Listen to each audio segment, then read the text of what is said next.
day, ladies and gentlemen, and I'm with Demetris Skourides. He's the chief scientist for the Republic of Cyprus. And today we're going to be talking about AI and how AI can impact the delivery of services in government. So I've got a couple of questions for you. And firstly, I'd like to find out a bit more about you. Tell us a bit about your background and what you do in Cyprus. Thank you, Abby. So I act as the chief scientist of the Republic of Cyprus, responsible basically for helping shape and operationalize the policies on research, innovation and technology, advising the president and also the deputy minister of research and innovation of Cyprus. And I also tend to chair the National AI Taskforce. Okay. So these are two discrete, let's say, focus areas. One is the advisory, the policy when it comes to building the strategy and making sure the R&D policy and the R&I policy is operationalized. The other one is on designing and really updating the future path for Cyprus using artificial intelligence. Why is this important for us? Cyprus is a small island, 900,000 people, one of the 27 member states of the European Union, and in essence one of the most innovative countries that you see there. We are having 12 universities, 7 centers of excellence, and we're basically ranking number 25 on the Global Innovation Index. Part of really being here also is to also develop those relationships, those enabling bridges to work with Africa's basically leading country that advocates for and really helps shape innovation technology across the region. You said you chair the National AI Policy Committee. The task force. Task yes. force. Why did the government of Cyprus see it as important to set up such a committee or a task force? That's a very good question. So, traditionally, the way governments actually draft strategies or bring them out to the public is using the services of perhaps consulting houses. We've gone about it in a very different way. We've recognized that when you bring out a strategy, you need to think of not just the public sector, the government, but also the private sector, because these two have forces that really create more value for both. That's number one. Number two is when you actually bring experts that are multidisciplinary, you actually inherit the value of really seeing things that happen in research, in academia, industry, while at the same time using foresight, right, and people who can actually also advise from the legal perspective what's happening. AI is a transformative technology, and it's one of these technologies that is not just locked within or operating within one industry or one ministry. It's going to be cross-industry, it's going to be cross-ministries. And what we wanted to do was to bring the right thinking that would focus on creating value for citizens, serving citizens better, placing the citizen at the heart, and at the same time thinking of how technology can be enabler also for the public servants, the people who are serving the citizens, while at the same time creating new jobs, helping people leverage this, I think very influential technology for the good of mankind. You said something interesting. You said creating new jobs. Of course. Generally, people believe that AI will take jobs away. And so tell me, how will AI create new jobs? And what are some of the areas specifically that you believe AI can improve services within Cyprus? Thank you very much. So at the core of our work, we're approaching the revised strategy that we're scheduled to have out soon with a guiding mission and a mode saying that AI needs to be human-centered, Yes. right? And governments need to adopt a strategy where the human is at the center. And the reason we say this is because delegating or leaving everything onto an algorithm to really manage if the information is true or not, if the analysis was valid or not, the contextual environments or the other political forces may come, that's not a way to go for it. Having the human in the loop in a way that the policy and the strategy and also the implementation of technology operates allows both humans, governments, industries, and all stakeholders to elevate their game. Right? Let me just say this. Some people talk about Socratic AI and how it may help, for example, doctors or children in education, right? Having a tool that doesn't give you an answer, but challenges you on how to think, helps you develop that critical thinking, right? That's the one item. Now going to the question you asked me about creating new jobs. So obviously when we read, when we look at, different papers by consultants, be it McKinsey's or Accenture's or PwC's, we often see that there are many jobs that will be, let's say, impacted, right? But we also see about new jobs that are going to be really coming up from that. So what I'm doing very, very carefully within the task force is we've built a specific, let's say, working group that focuses on the workplace and the future, and what are the future skills that we need. So why are we doing this? We're doing this because we realize that some things that we've been doing up until now may not be done efficiently. And using artificial intelligence as an enabler can help us, go through, I think, a lot of administrative work that doesn't really create value. However, at the same time, shifting that value or shifting the effort of a human to oversight, to basically look at the data, to validate, for example, the completeness of the analysis, to validate that the model is working as it is, right, or it's producing the output that it's asked for, is more instrumental. Now imagine, right, imagine that you could have, for example, enterprise administrators or executives that actually can be powered by specific AI-driven tools that help them really orchestrate much better, right, for their own CEOs. That means that when a CEO or a CXO goes to a meeting, they're well briefed, right, they're in time, they have a 360 perspective around, surrounding the topic that they're discussing, and they're much more able to create that added value that creates more business for the company. So not too long ago, 2 months ago, I authored a paper with a journalist in Cyprus about 20 jobs that will actually be coming up, right, using, for example, artificial intelligence. The AI compliance officer, right? Okay. That's one of them, right? Okay. Then you have, for example, the CFO assistant, AI assistant. So CFOs have traditionally been focused on really working on planning and budgeting, right? Or planning and analysis, or really, running, for example, the entire financial system and operating system of a company. That takes a lot of time and effort to be done. However, by splitting the two and having, for example, artificial intelligence solutions support accountants to really take away all of the lengthy process and allow the CFO to be able to really look at real time, right? How much is actually going to be created?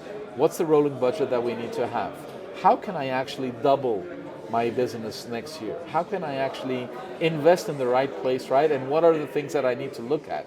And getting all of this information from sensors, from IoTs, from other sensors, newspapers, validated reports and analysts, and having them have that answer of where to look at, allows them to really go to the paper, go to the board, move from just being a strategic gatekeeper and being that enabler from growth, right? So an architect of growth rather than a gatekeeper.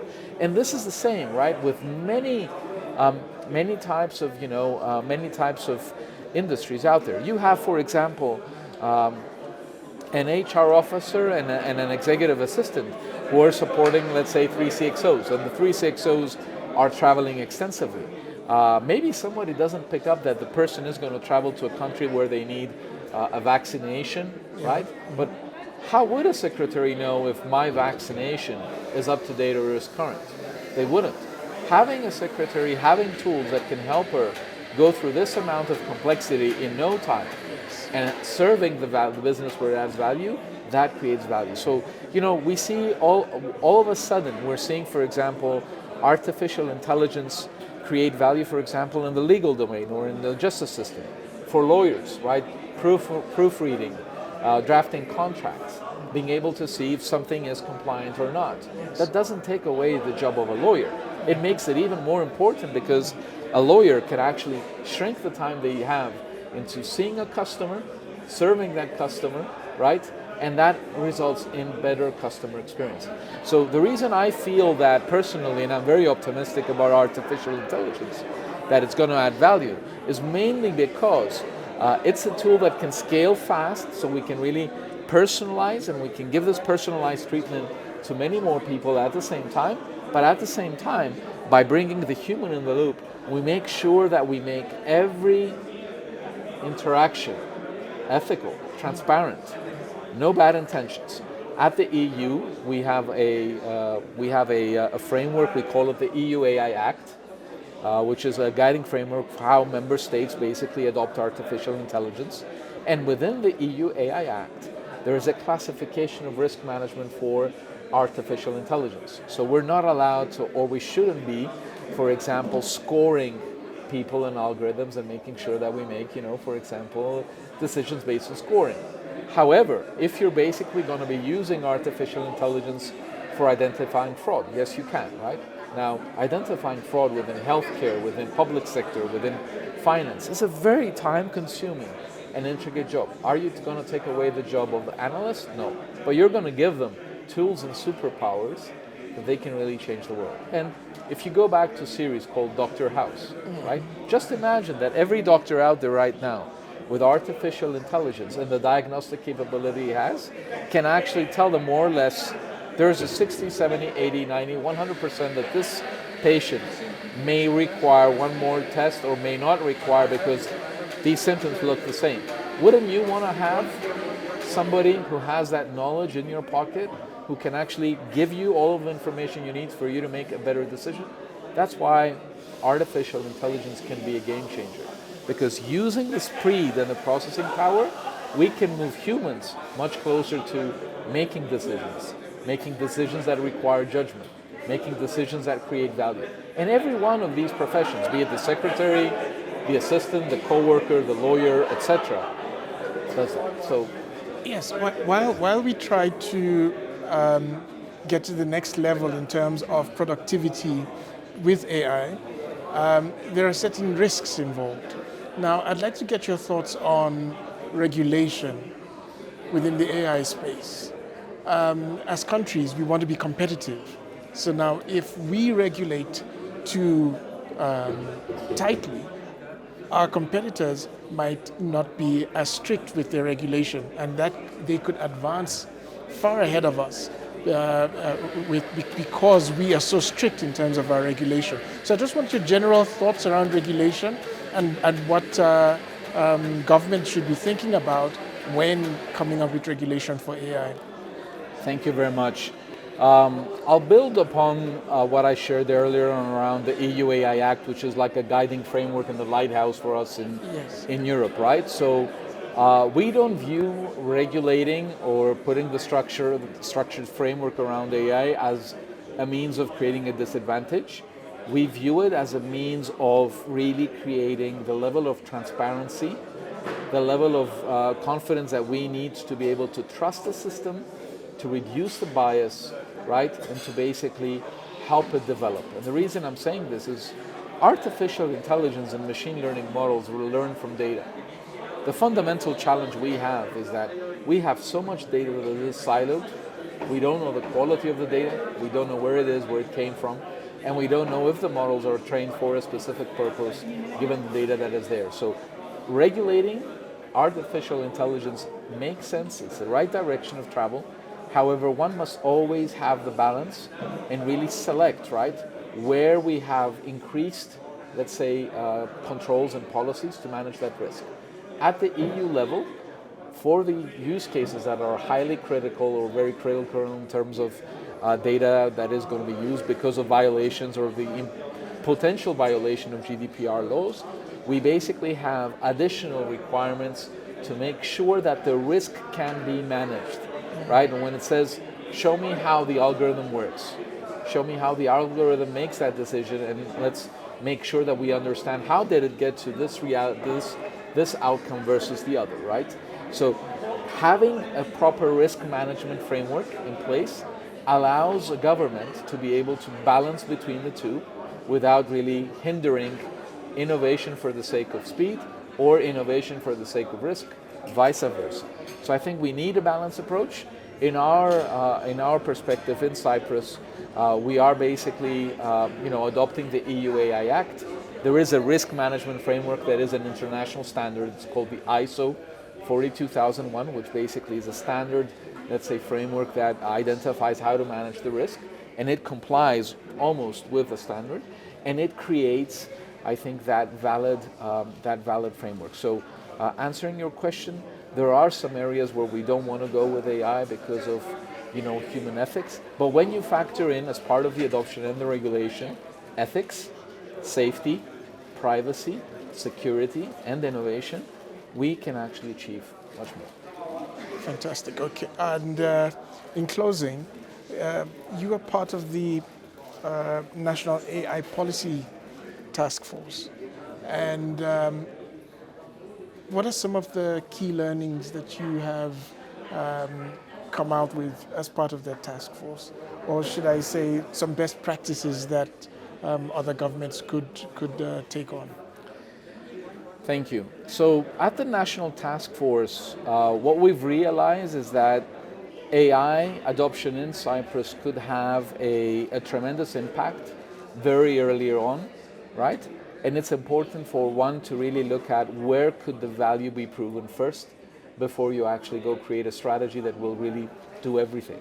It's very easy with this specific technology to overpromise and underdeliver. So what we've done is we've looked at industries that have a very high contribution towards our national GDP. The reason for that is we as a nation have 86.5% of our GDP based on services. That could be disrupted very easily with a technology like artificial intelligence. Then we're looking at where AI can create value for the citizen.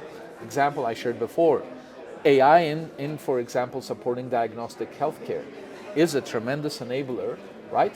But you also need to think about how is it going to make the stakeholders who are using the technology much more efficient, much more effective.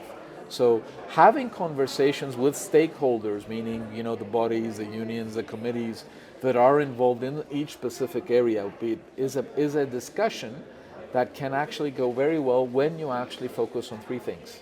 How you can use the technology to support creating value, how you can use the technology to capture that value, and how by using this technology you generate value for society, right?